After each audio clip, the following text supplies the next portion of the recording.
The test is in four-part, Part 1, Part 2, Part 3, and Part 4. Now look at Part 1. You will hear a conversation between two students. The students are talking about a house they might rent. First, you have some time to look at questions 1 to 3.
Now we shall begin. You should answer the questions as you listen, because you will not hear the recording a second time. Listen carefully and answer questions 1 to 3. Hi, Jason. So what's the house like? I hope it's as good as the advert made out. It's okay. I think I finally found something we'll both like at last. Brilliant. So what's it like? Well, it's within walking distance of uni. It's in a residential area. There aren't many students living there, but it's easy to get onto campus. And the city centre is only a bus ride away. OK, that's a good start. But what's it like inside? To be honest, when I saw the advert, I didn't think it would be big enough for the three of us. The rent's not exactly cheap for the area. So come on, is it worth it? Well, it's got 3 bedrooms and a nice living room, so we'll all have our own space to work and somewhere to sit together. It's clean and there's no need to decorate. I'm sure your mum and dad would be happy with it, if that's anything to go by. OK, that sounds promising. And the landlady was really nice. She's not one of those people with a lot of properties. In fact, this is the only one she has, so she really looks after it. Her daughter was a student and stayed there last year, apparently. Before you hear more of the conversation, you have some time to look at questions 4 to 6.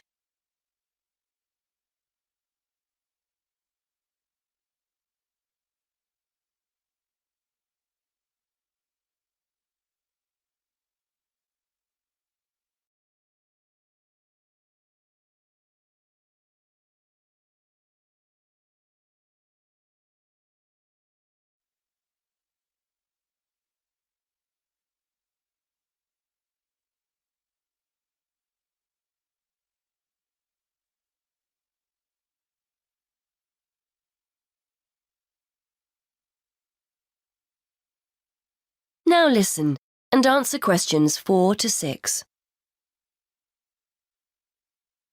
Good. The advert said there's no garage, but I can park on the road outside. I checked, and there are no parking restrictions along that road. I know there are some shops in the neighbourhood, so we'll be OK for food and basic things. Yes, that's right. It's a nice house, and the kitchen's fine. I suppose it's not exactly modern, but it's clean and functional. All the things you need, washing machine, cooker. There's no garden, which is a shame, so nowhere to sit in the summer. But there's Wi-Fi, so all in all, I'm happy with it. Before you hear the rest of the conversation, you have some time to look at questions 7 to 10.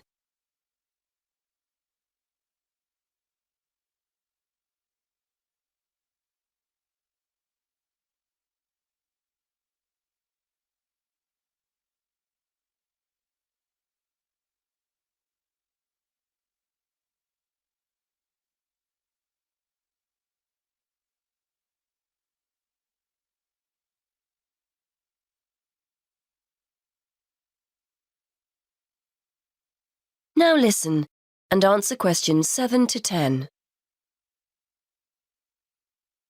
Right then, I think we've cracked it. I'd like to see it myself before we sign anything. I might pop along later to have a look. It's on Foxwell Road, isn't it? Let me just make a note of the address. That's Foxwell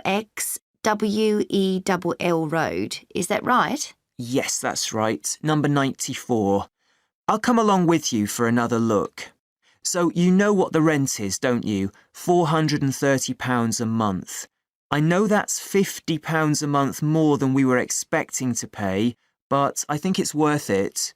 It sounds reasonable, especially if it's in a nice area. And we need to pay a deposit as well, don't we? According to the ad, that's 1 month rent in advance. Yes, that's right. That's normal when you rent, so I was expecting it. You'd better give the landlady a ring if we want to have a look round. Why not give her a call and see if she's free later? OK, good idea. What's her number? It's a mobile number, 01764 445 328. Right, I'll phone her now. Hopefully she'll be free and we can go over there this evening. That is the end of part 1. You now have half a minute to check your answers.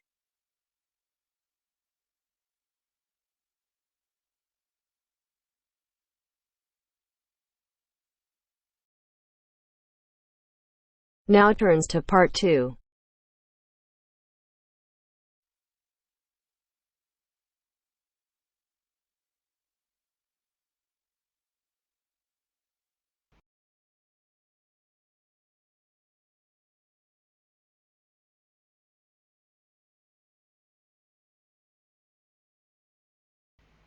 You will hear an address by the college president welcoming new students to a residential college. First, you have some time to look at questions 11 to 14.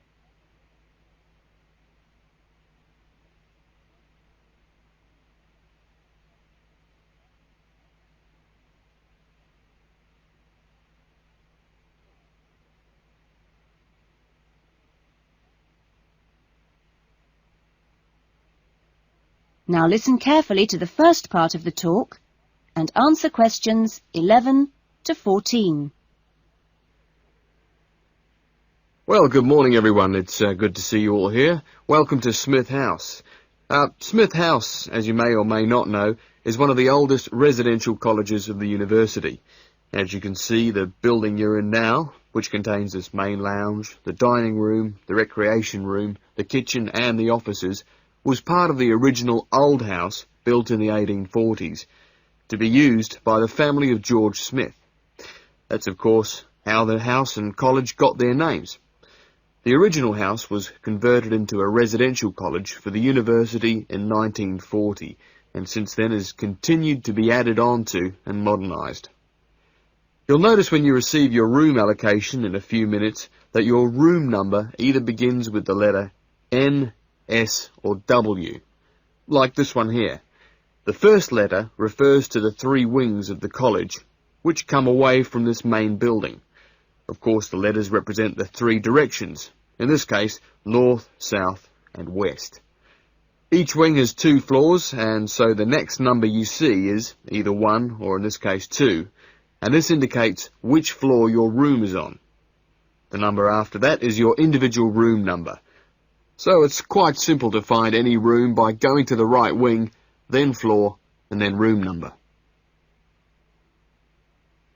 Before you hear the rest of the talk, you have some time to look at questions 15 to 20.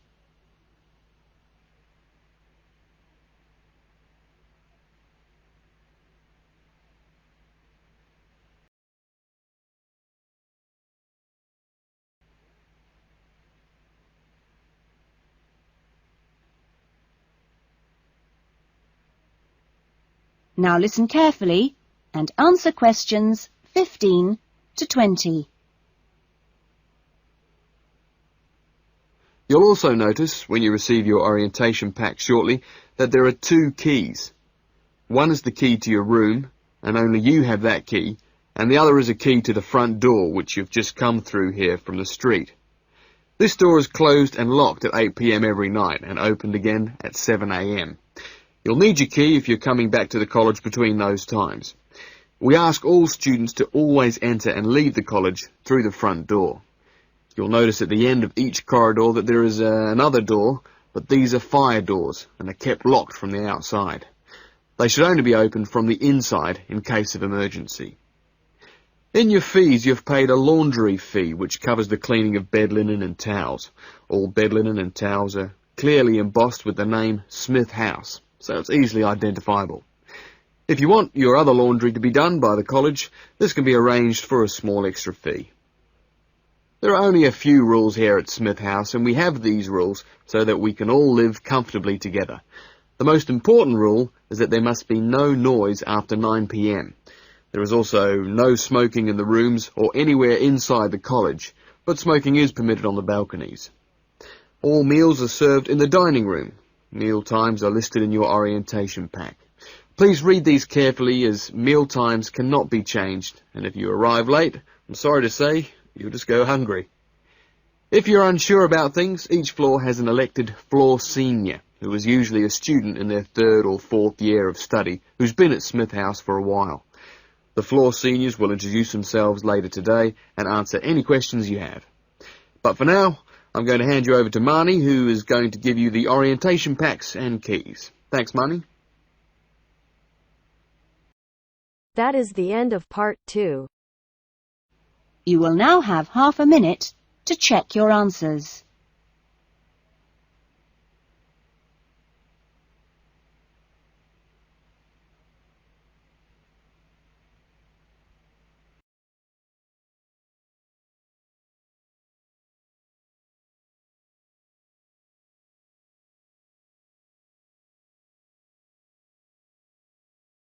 Now turns to part 3.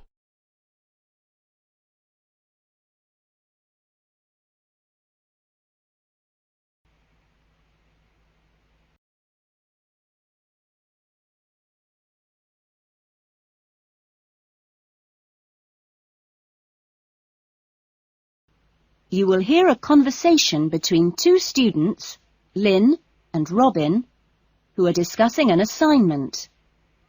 First, you have some time to look at questions 21 to 30.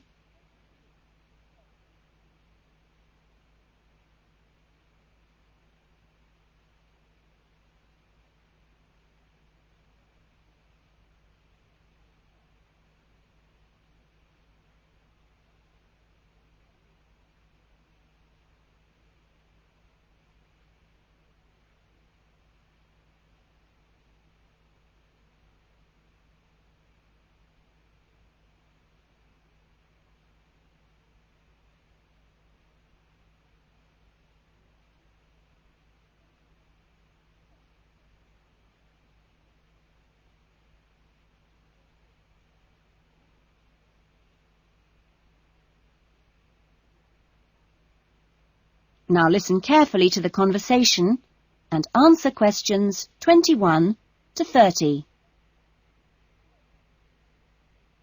That essay we have to write, the one on how children learn through the media, how are you planning to write it? Well, I've given it some thought, and I think that the best way to approach it is to divide the essay into 2 parts. First of all, we'd have to look at some examples of each type of media. Yes, what they are. Then we could describe how we can use each medium so that children can learn something from each one. Exactly. Maybe we could draw up a table and look at examples of each medium in turn. Let's see. The different forms of media would be the print media. Here you'd have things like books and newspapers, that sort of thing. And included in these are the pictorial forms of print media, like maps. Yes, maps are really just formal pictures, aren't they? And then there are what we call the audio forms of media, where children can listen. CDs and radios are probably the best examples because a lot of children have access to these, especially radios. And this would lead into the audio-visual media, which can be seen as well as heard. Film, television, and we mustn't forget videos. Yes, but there's a final category as well. Computers that make up the so-called electronic media. In the United Kingdom and Australia, they say that 1 in 3 families has a computer now. Yes, I believe it. Well, that's a good list to start with. We're really getting somewhere with this essay now. So let's move on to when each type of medium could be used. I guess we could start by trying to identify the best situation for each type of media. What do you mean? I'm talking about whether each medium should be used with different size groups. For example, we could look at pictures and ask whether they're more useful for an individual child, a few children together, or a full class. In this case, I'd say pictures are best with individual children because they give them an opportunity to let their imaginations run wild. Yes, I see. Let's take tapes next. Although tapes look ideal for individual children, I feel they're best suited to small group work. This way, children don't feel isolated because they can get help from their friends. Computers are the same. I think they're better with small numbers of children, and they're hardly ever useful with a whole class. Videos, however, are ideal for use with everyone present in the class, especially when children have individual activity sheets to help them focus their minds on what's in the video. And what about books? What would you recommend for them? Books are ideal for children to use by themselves. I know they're used with groups in schools, but I wouldn't recommend it. Other pictorial media like maps, though, are different. I'd always plan group work around those. Give the children a chance to interact and to share ideas. I agree. Teachers often just leave maps on the wall for children to look at when they have some free time. But kids really enjoy using them for problem solving. Yes. Different people have different ideas, I suppose. Yeah, and different teachers recommend different tools for different age groups. That is the end of part 3. You will now have half a minute to check your answers.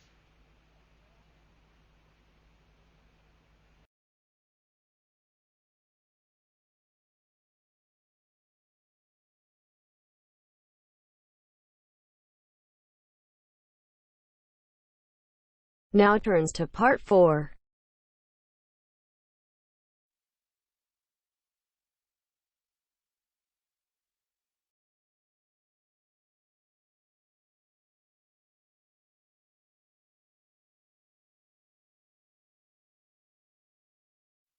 You are going to hear a lecturer giving a talk about whale migration. First, you have some time to look at questions 31 to 40.